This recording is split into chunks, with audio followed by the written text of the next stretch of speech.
कथन से समीकरण बनाना x के 3 गुना। यदि हम किसी भी संख्या का सर राशि का असर राशि से गुणा करेंगे तो 5, जैसे 5 का x से गुणा करेंगे तो 5x, उसी प्रकार से 3 का b से गुणा करेंगे तो 3b।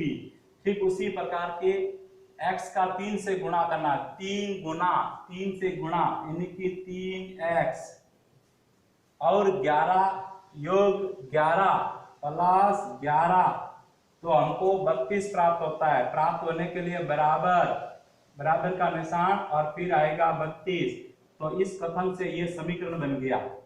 ठीक उसी प्रकार से किसी संख्या का मतलब होता है वह संख्या है हमारी x, और उसका 6 गुना, x का 6 से गुणा करेंगे तो आएगा 6x, और उसके बाद में से 11 घटाएं -11, और उसके बाद में प्राप्त 7 बराबर 7। ये प्रकार से हमारा समीकरण बन गया। m का चौथाई करो या फिर m गुणा 1/4। m का चौथाई, 3 अधिक है तो प्लस करना, 3 अधिक है तो प्लस करना, और कितना प्राप्त होता है हमको 20, 3 अधिक प्राप्त 20। इसका मतलब ये हो गया कि m का चौथाई m गुणा 1/4 प्लस 3 अधिक बराबर 20। इसका मतलब ये हो गया हमारा कि m का 1 से गुणा करेंगे तो आएगा m, हो गया m/4 प्लस 3 प्राप्त 20। ठीक उसी प्रकार से 10 का 20 से गुणा करना यानी कि 10b, कितना प्राप्त होता है 70 बराबर 70। x और 4 का योग x प्लस 4 बराबर 6 प्राप्त होता है। ठीक उसी प्रकार से ये जो अपन ने कथन के माध्यम से समीकरण बना है, अब इसका ठीक उल्टा प्रश्न है। अब आपको समीकरण दिया हुआ होगा और कथन लिखना है। जैसे समीकरण को कथनों के रूप में लिखना, जैसे दिया हुआ x - 5 बराबर 9, यानी कि x में से ये घटाया है, x में से 5 घटाने पर प्राप्त होता है 9। तो ये इसमें लिखना, x में से 5 घटाने पर 9 प्राप्त। अब आता है इस p का 5 से गुणा हुआ है, यानी कि p का 5 गुना 20 है, p का 5 गुना 20 प्राप्त 20, या p को 5 से गुणा करने पर 20 प्राप्त होता है। n का तिगुना, n के तिगुने में 7 जोड़ने पर 1 प्राप्त होता है। n का तिगुना में 7 जोड़ने पर 1 प्राप्त होता है। तो ये इधर लिखना। अब होता है m के अंदर 5 का भाग, m में 5 का भाग देकर 2 घटाना, ये 2 घटाया है, 2 घटाने पर 6 प्राप्त होता है। इस प्रकार से हम कथन के माध्यम, समीकरण के माध्यम से कथन लिखते हैं। अब हमारा इस प्रश्नावली के अंदर जो पहला प्रश्न है वो दिया हुआ है इस प्रकार से कि सबसे पहले यहां लिखा हुआ होगा समीकरण, और यहां लिखा हुआ है चर का मान, और यहां पर लिखा हुआ होगा संतुष्ट है या नहीं, संतुष्ट है या नहीं।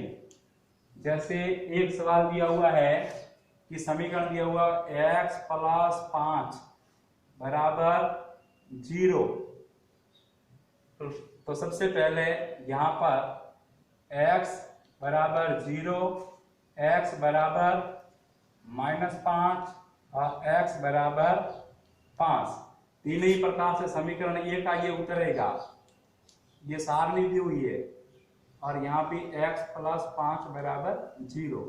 अब ये जो क्वेश्चंस है इसको वास्तव में इसको हल करना, वास्तव में इसको हल करेंगे तो अपना आएगा जैसे x प्लस 5 बराबर 0।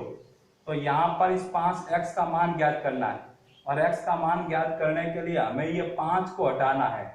तो इसका अंदर ये जुड़ा हुआ है तो x प्लस 5 माइनस 5 बराबर 0 और इसके अंदर मैंने 5 घटाया तो इसमें से भी 5 घटाना।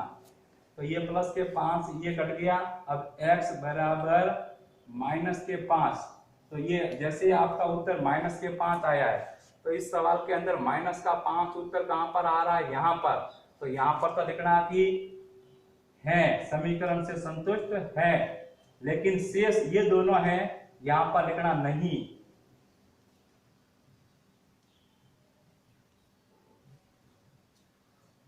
या तो इस विधि से लिखना हाँ या है और यहाँ दोनों तीनों में लिख दिया नहीं। इसी प्रकार से हमारा पहला सवाल है उसमें अंदर वास्तव में समीकरण को हल करना, उसके बाद में सर राशि का मान क्या आता है, उस मान को किस में सही दिया हुआ है, उसके आगे का लिखना हाँ। शेष के वही समीकरण होने पर लिखना नहीं।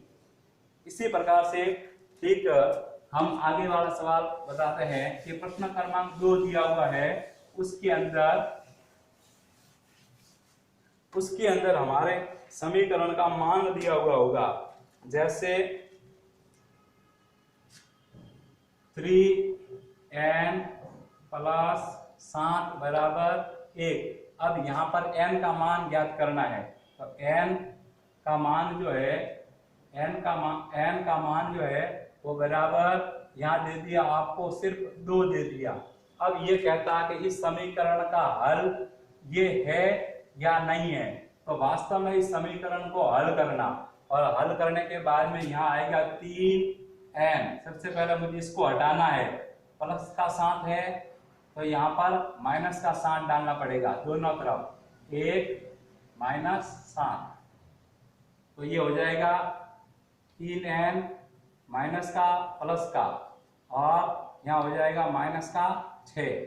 अब मुझे 3 हटाना है, n का मान ज्ञात करने के 3 यहाँ गुणा के अंदर है तो मुझे भाग के अंदर 3 लिखना पड़ेगा, यानी कि 3n बटा 3 बराबर माइनस का 6 और नीचे यहाँ पर भी डालना पड़ेगा 3।